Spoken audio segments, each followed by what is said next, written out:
All right. It doesn't look like anybody's going to be joining me today. So I'll go ahead and just get started. Maybe they'll join while we're in the middle.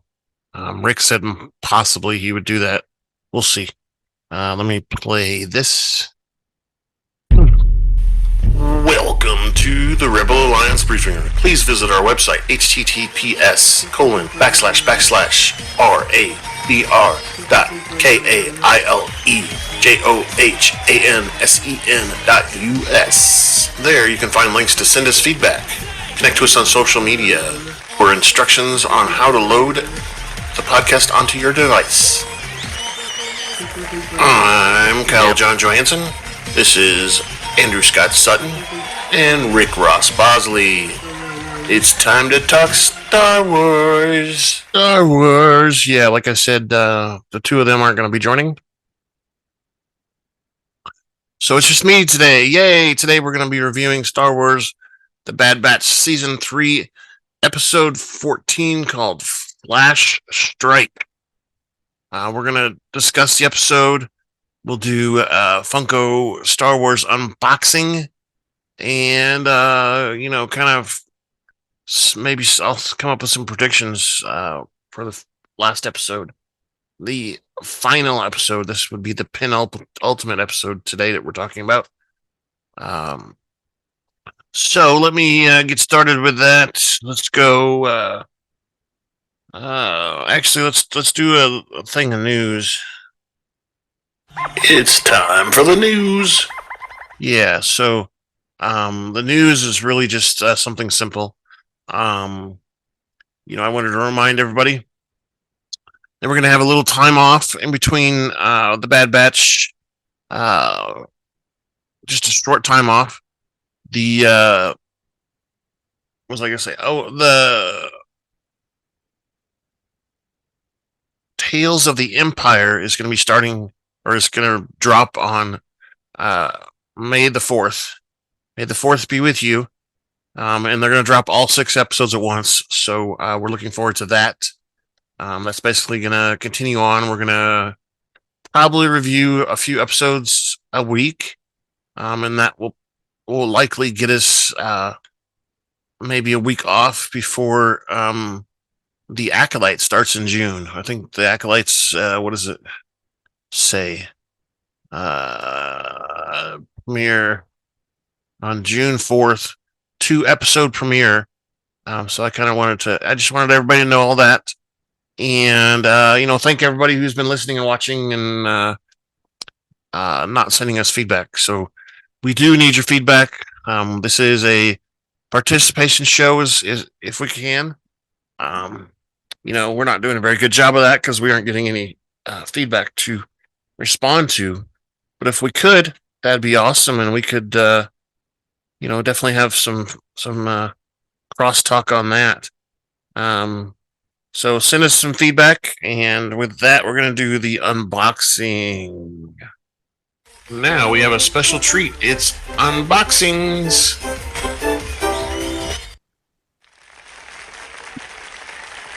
Yay! Yay! We're here. Yay! Woohoo!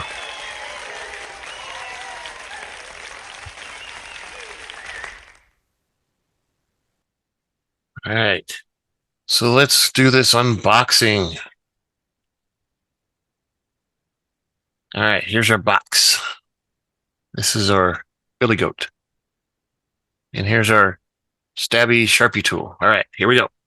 What was that again? Yeah. Now let's unbox. Here we go. I'm opening that side.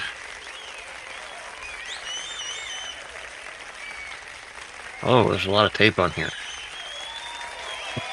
Oh yeah. Get this one open. All right, here we go. You ready? Ooh, this one's not covered. Ooh, what could that be? Let me cover it up so you can't see. Get it out of the box.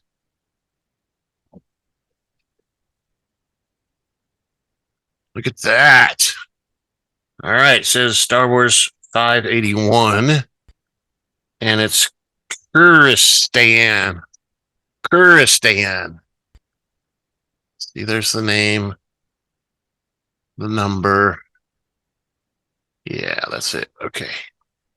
Let's flip it over on the side. Yep. You can see, look, he's got his big gun on there. Yep. Look at the back. All right. This is part of the Boba Fett collection, it says. Curious Dan. Second one there in the list. Let's see what the side view looks like. Here we go. Oh, that's a bad side view. We got some colors and stuff there, but we can't really tell what's going on there. It's kind of funky. All right. And here's the top. We can barely see. There's no eyes, just eyebrows. Ah. All right, that's our unboxing.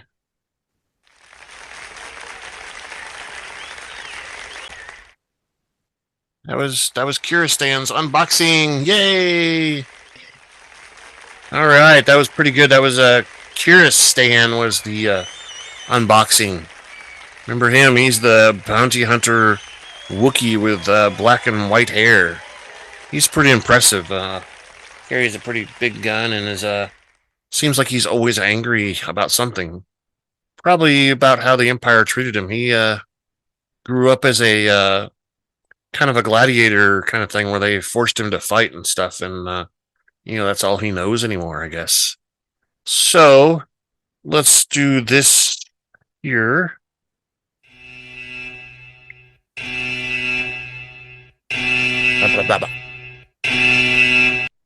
All right, that's our spoiler alert. That means, if you haven't watched the episode, please go watch it because we're going to spoil everything we can about this episode. We're going to talk about it quite a bit and very, very detailed here. So, go watch it and then come right back and we'll get you through it. And we would appreciate any feedback you have. Maybe we told the story wrong. Maybe you think our opinions are wrong. Anything, feedback. You'll hear that at the end of the show. We'll tell you how to get that feedback to us. So let's get started here. The director, the director of the show is Nate Villanueva. The writer is Brad Rao. And it's edited by Matt Michnovetz. And he appears to be the set editor for the entire season. We have musical score. Also, the entire season, it's been Kevin Kiner, Sean Kiner, and Deana Kiner, the whole team.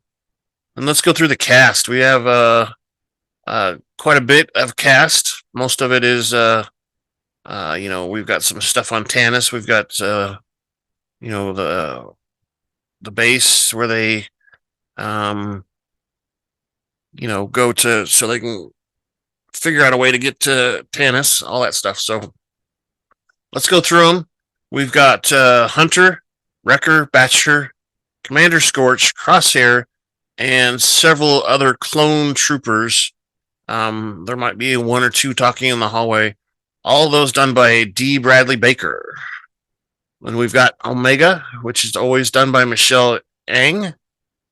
Dr. Royce Hemlock by Jimmi Simpson. Dr. Scalder by Helen Sadler.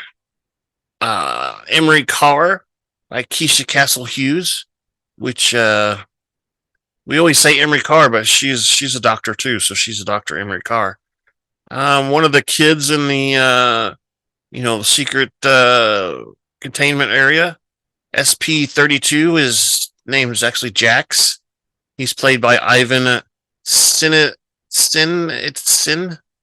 There was a Lieutenant Novitz, played by Jeff Boehm.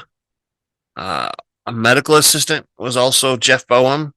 We had Rampart, Vice Admiral Rampart, which he becomes not a major. What is it? Captain. He becomes a captain in this show, which is a demotion. What the hell? And he's always played by Noshir Dalu. There was an Imperial tech played by Matthew M. Garcia. Sami, which is one of those captured, was played by Naiya Singh Padilla. SP54, which is Eva, is played by Owlin M. Whedon. Byron is played by Sheila Young. There was a nanny droid. I think the nanny droid is the one that's been taking the blood and stuff. That's by Shelby Young also. RA781, which I think is on the ship that they're trying to use the medical ship they're trying to use to sneak into Tanis on. That's the droid that I don't know. I guess not Hunter. One of the Bad Batch kill. And then there's a Stormtrooper also, both of them done by Steven Stanton.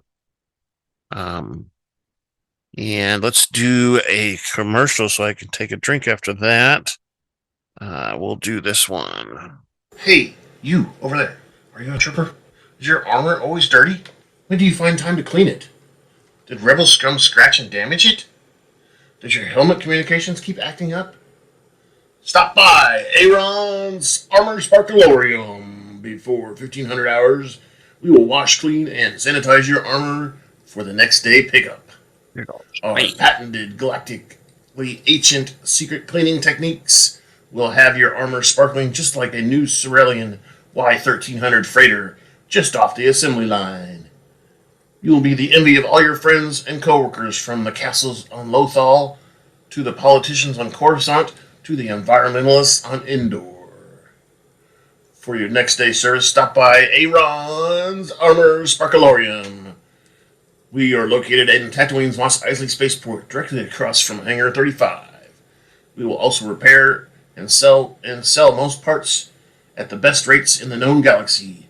All services guaranteed and licensed by the Emperor himself to last a lifetime. Only at Aaron's Armor Sparkalorium. We accept Imperial credits only. Helmets and boots services are extra. Yeah, so we've seen a few stormtroopers at least that could use a little cleaning up of their uniforms. As a matter of fact, the Bad Batch does a huge cleaning of their uniforms where they strip all the paint and everything off of them. They kind of sandblast them off, it looks like. Anyway, so this episode is season 3, episode 14, called Flash Strike. The episode originally aired on April 24th and was about 23 to 24 minutes long. And it took place, again, 18 before the Battle of Yavin, which is 18 years before the first Death Star blew up. And that can only mean that it's time to grab your favorite beverage, pull up a chair, and join us in the Rebel Alliance briefing room. Yeah. All right. We start the episode traveling in hyperspace on the stolen shuttle Alpha 44, which is attached to the hull of the Imperial science vessel. Edmund Rampart warns the Bad Batch that the Imperial scanners will detect them once they exit hyperspace.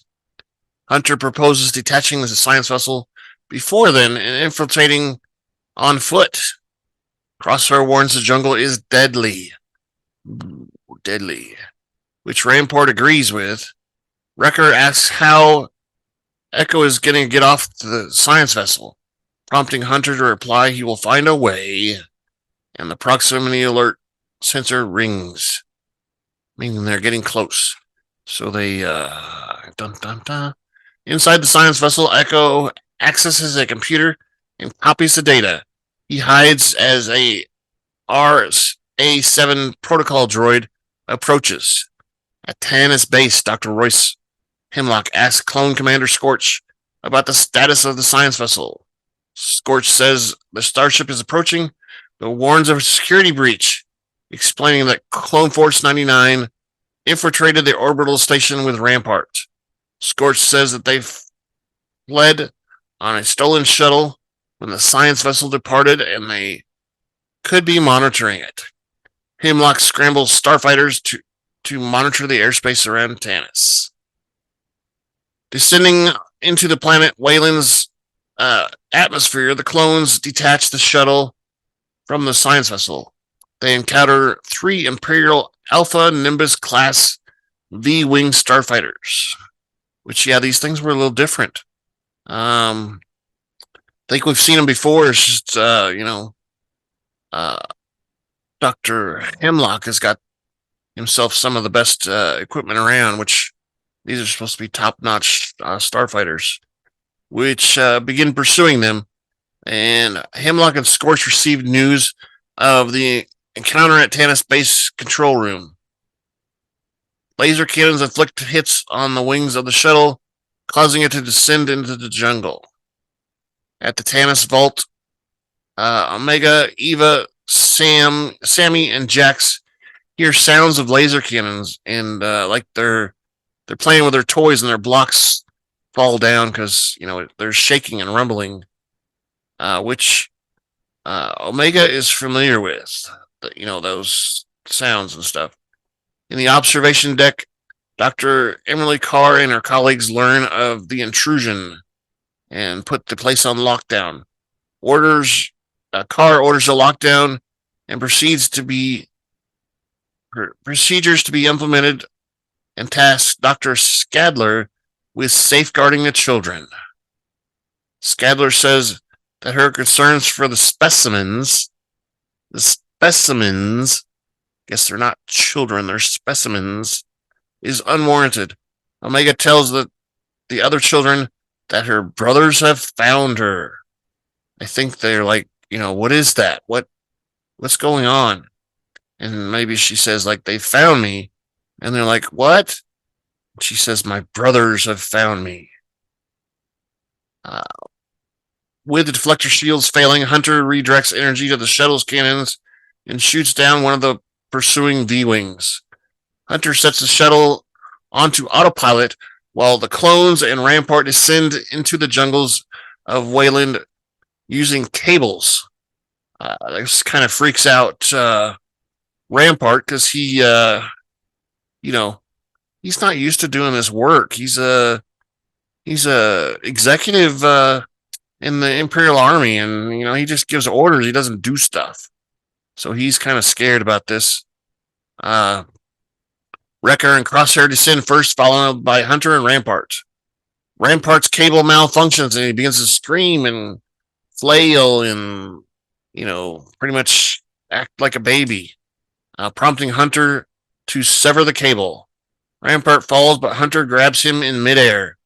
The two detach from the shuttle just as the Imperial pilot destroys the shuttle with a laser salvo, whatever. Pew, pew, pew. That's all that matters. Pew, pew, pew, pew, pew. After an Imperial weapons technician confirms the stolen shuttle has been hit, Hemlock dispatches patrols to the crash site to confirm. Scorch informs him the science vessel is approaching. Hemlock orders the ship and its entire crew be searched and scanned at the hangar. In case there's somebody extra on there. As the science vessel enters the hangar, Echo disguises himself as a TK Stormtrooper. Before the ship's captain, Lieutenant Novitz, and his troops can unload the cargo, Scorch and the detachment of Stormtroopers arrive to search the vessel and check their clearance per Hemlock's orders. Novak complies reluctantly. He does complain a little bit. He's like, what the hell? This is not normal procedure. In the jungle, Crosshair tells Wrecker they should maintain comm silence and head to Tanis Base. Wrecker asks if he knows where he's going. Crosshair alludes to his imprisonment at the Tanis Base, prompting Wrecker to joke about Crosshair breaking in. Crosshair is reluctant to return to Tanis Base, but is determined to honor Omega for her not leaving him behind. And he kind of mentions that to our buddy, the Rampart. He says, I think Rampart asks, "Why are we doing this? This is crazy." And he kind of explains it to Rampart that she didn't leave him behind, so he's not going to leave her behind, even though he's had every opportunity to do so. They are then joined by Hunter and Rampart opinions that the clones would not survive their mission.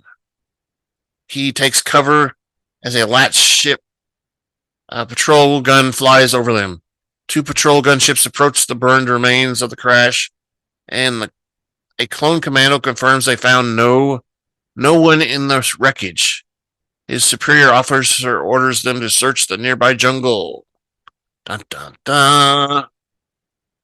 What do you think's going to happen? Are they going to get on the base? We'll see. We'll see. We got a little bit of an episode left, so we'll see. At the science vessel, Imperial stormtroopers search through the ship while a disguised Echo leaves the computer booth.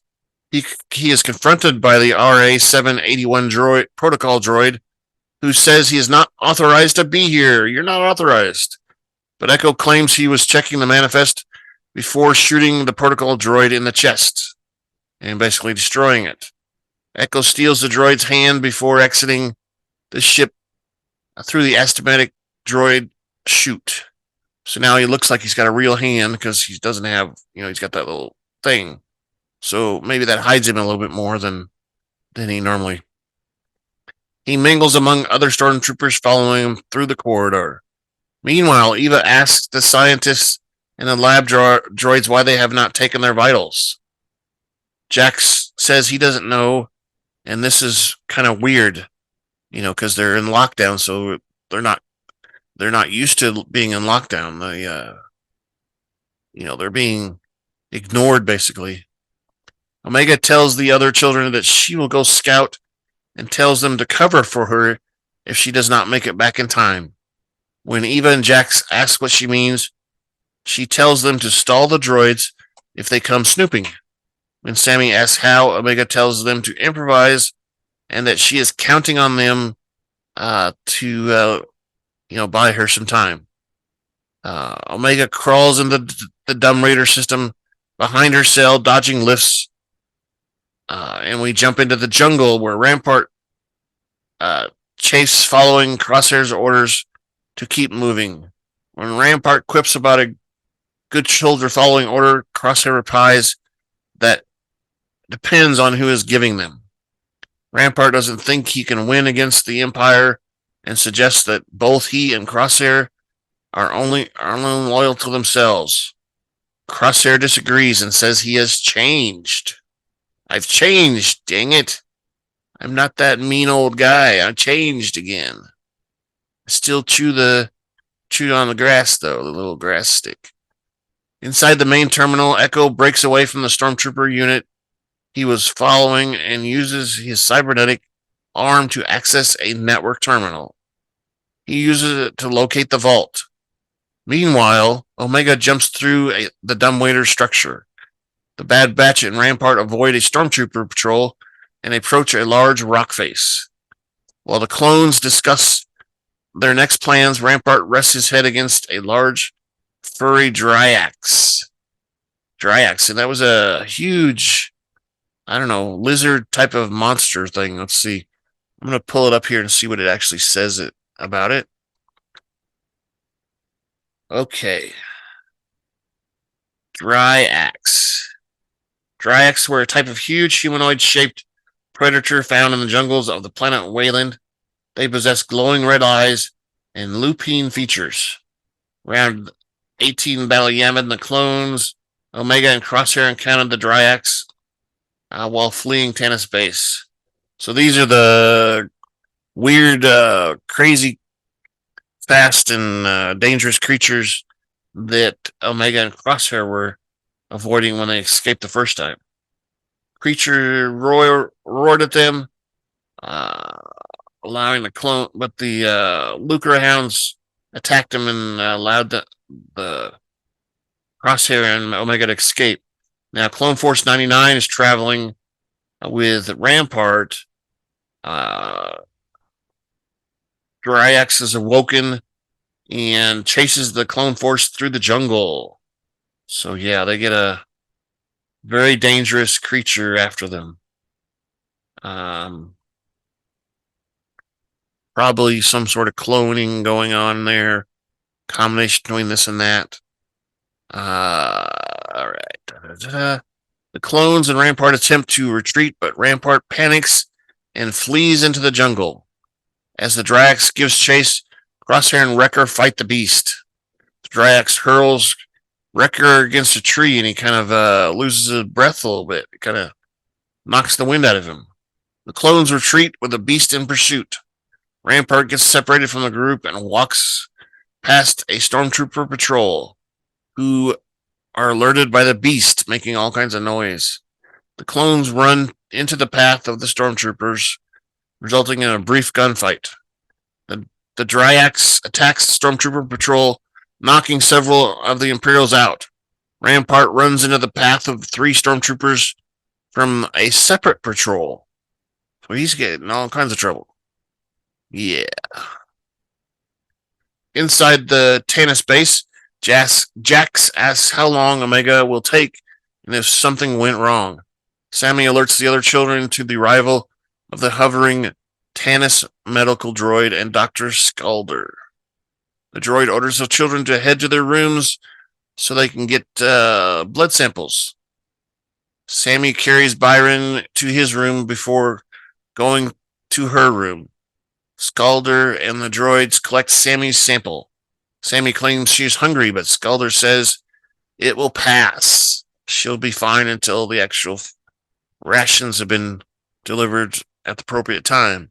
Meanwhile, Omega uses the dumbwaiter system to find her way to the Zillo Beast's watery enclosure, where it is guarded by stormtroopers. The Imperials use satellites to harm it with electrical pulses, basically torturing the thing. So it's going to be mad and willing to get revenge when it escapes. Back at the vault, Eva tells Dr. Sadler she doesn't feel very good, and Scalder orders the medical droid to scan SP-54, which is Eva.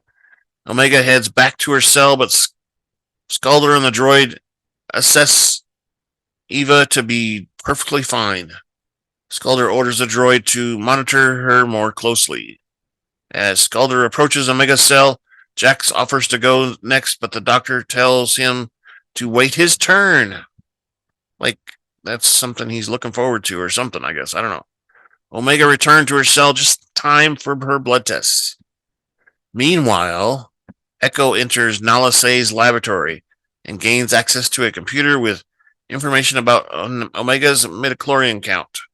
Dr. Karr confronts him, telling him stormtroopers are not allowed in the laboratory. What the hell?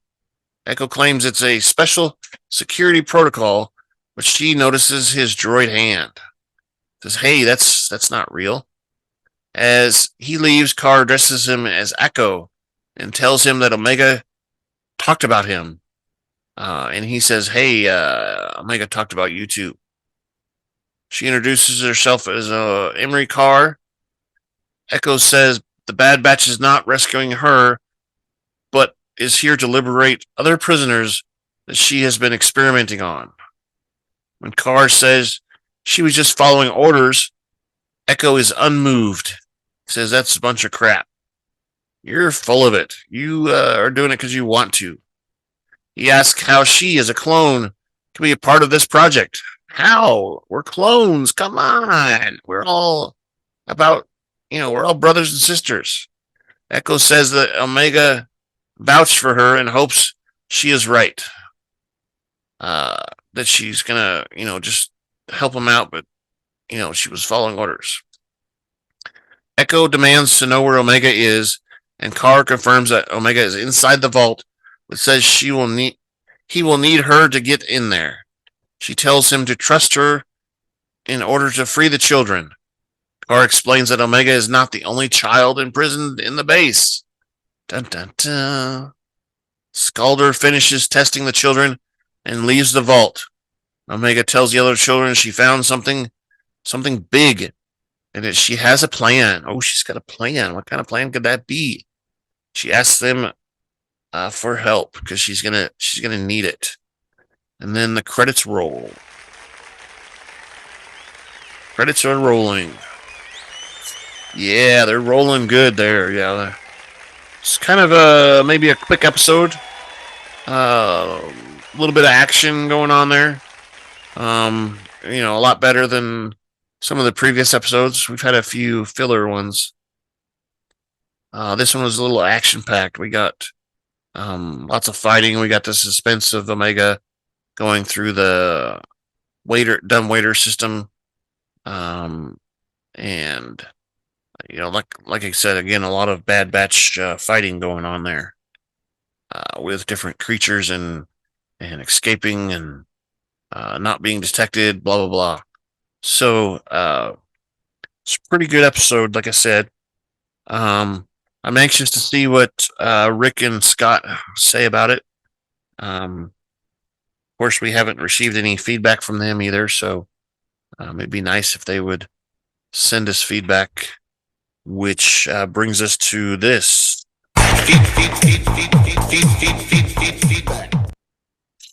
Feedback. So we don't really have any feedback, but I'm going to beg you for it. So hopefully, if you're still listening to us, you will use these methods to send us some information. And we don't really care what it is. If you want to send us feedback saying you agree with us, that's great. You don't agree with us, that's even better. Then we can debate about it and discuss it. And you have a question, you don't agree with something that I may have said as fact. It may not be a fact. It may be something I made up in my mind. I don't know. Maybe you disagree with my opinion or anybody's opinion. Maybe you have your own opinion about what's going to happen in the last episode. Please send us feedback. We want it desperately. And we have 5 or 6 different ways you can send that to us. The first one would be through email, feedback@kylejohansson.us. We also have a link on our website, which is on the left-hand side of the website. So it's over there somewhere. Left-hand side, there's a link that says feedback. You click it, and it brings up a form. Fill out the form, click submit, and it comes right to us, and we'll respond to that. You can get on Twitter, and we're at super_duper_pod. We're also on the Blue Sky social media network, the AT protocol, and we're at Rebel Alliance Briefing Room, all one word. We're also on YouTube. So we upload the audio and video to YouTube, and the audio goes to many other places. I think, Spotify also gets video. It appears when we do Spotify video that the audio disappears and it's only the video, which is fine. We'd prefer you watch the video anyway, because there may be some facial expressions going on. You may enjoy our t-shirts that we've got. I've got this t-shirt here with, it appears to be all the different symbols of Star Wars, but it's in different colors, kind of hinting at being inclusive, let's just say. So yeah, you can send us that way. You don't have to just type up an email or anything. You can send us a video also. You could create a video and link it to us on YouTube. Link the video so we can play it. You could also attach those things on Twitter and Blue Sky. We'd love to get your feedback, because we'd love to see what you think about Star Wars in general, but exactly what we're talking about, what your opinions are. So please send us some feedback.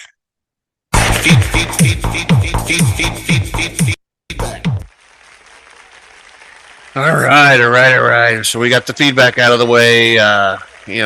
Again, send it. Don't be waiting around. And I think I'm going to get out of here so we can get this all wrapped up. Thank you for listening to the Rebel Alliance Briefing Room podcast. Right down there. Please visit our website where you can play current and past episodes. Website. That's https://RABR KyleJohansson.us. That's RABR.KAILEJOHANSEN.US. On the left-hand side is a navigation menu.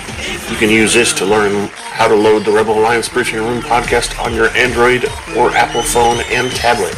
And we have direct links to our podcast on Apple and Google Podcasts. Please participate by connecting to our social media, answering questions of the week, or submitting feedback directly from the site. Scan that. Again, all of these are available at the Rebel Alliance Briefing Room website at RABR.KAILEJOHANSEN.US. This podcast in no way is approved, sponsored, or owned by Lucasfilms Ltd., Disney, Disney Plus, or any of its subsidiaries. All opinions are solely owned by Kyle and or Scott and in no way express the views or opinions of their past or present employers. Views and opinions are not supported or restricted by Lucasfilms Ltd., Disney, Disney Plus, or any of its subsidiaries. Any rebroadcast, reproduction, or any or other use of this podcast and its affiliate sites without consent of Super Duper Podcast Network and its host is prohibited. I am Kyle John Johansson, and this Me. is Andrew Scott Sutton. Nope. Say goodbye now.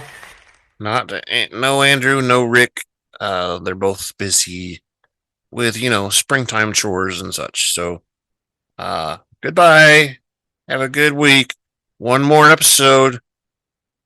One more. Da, da, da, da.